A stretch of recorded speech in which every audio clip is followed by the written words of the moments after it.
Get ready? Yeah. I'm ready. We're ready forever. Hi guys, thank you for clicking on today's video. My brothers and I just finished watching The Last Dance documentary on Netflix, which inspired me to create a Spec commercial for Nike Jordans, which I'm gonna play for you guys right now.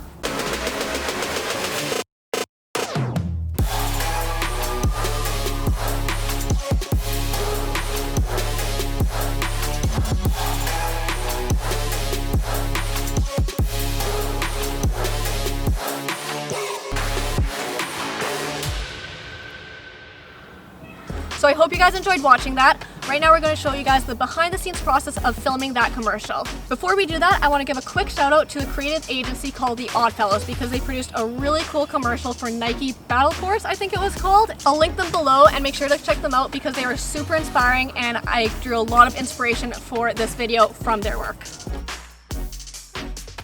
Okay, so the first thing I'm going to do is get a few stop motion sequences. Now the difference between stop motion and video is that instead of continuous filming, I'm going to be taking a series of photos that will then get stitched together. And the reason I am choosing to do this is to give it a more choppy, rough sort of feel.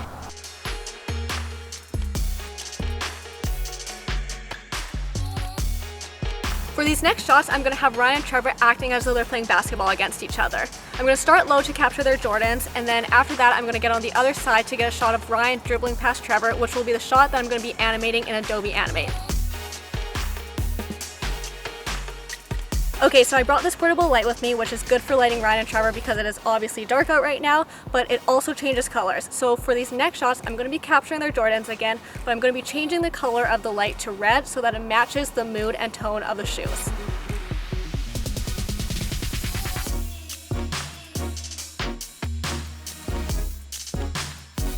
Okay, so I knew I wanted at least one shot of a player dunking, but since neither of my brothers are able to, we brought a chair with us.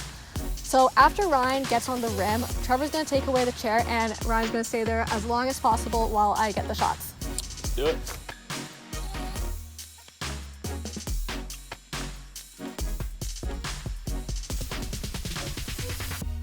After getting all the outdoor shots, the last thing we needed to shoot for this video are product shots of just the shoes by itself. So we set up a green screen on our TV and we have put a very thin, clear piece of string through the shoelace holes, which Ryan is going to use to hold the shoe in front of our makeshift green screen.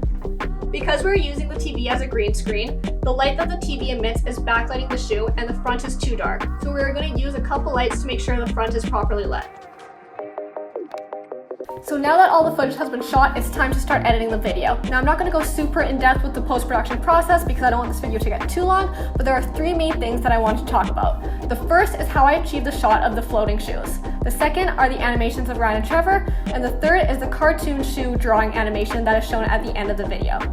So starting off with the floating shoe, you guys just saw how that was filmed. After that, I imported it into my Premiere Pro project file. You can also use After Effects if you prefer. I then used the mask tool to cut out the TV frame, and then I used the Alt key to cut out the green screen. To clean it up a bit, I adjusted some values such as the pedestal and the choke, and then placed it on top of a background I downloaded from Motion Array.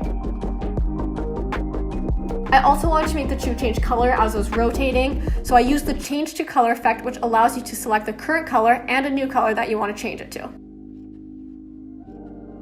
So to do simple animations like the ones I created of Ryan and Trevor, it isn't very hard, it's just very tedious and time consuming because you're drawing frame by frame and there are 24 frames per second if you're filming at 24 FPS.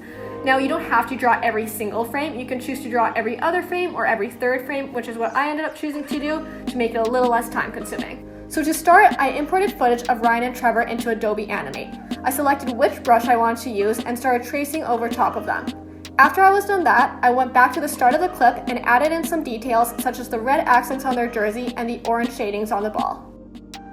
I created the cartoon shoe in a very similar way, but instead of drawing it frame by frame, I actually erased it frame by frame. The reason I chose to do it in reverse is because I found it a lot easier to keep a consistent look to the shoe if I was erasing it instead of drawing it over and over again frame by frame. And that's it. That's some of the behind the scenes process of filming and editing this video. I hope you guys enjoyed watching it. If you did, please give it a like, comment, and subscribe to my channel, and let me know what you'd like to see in the future.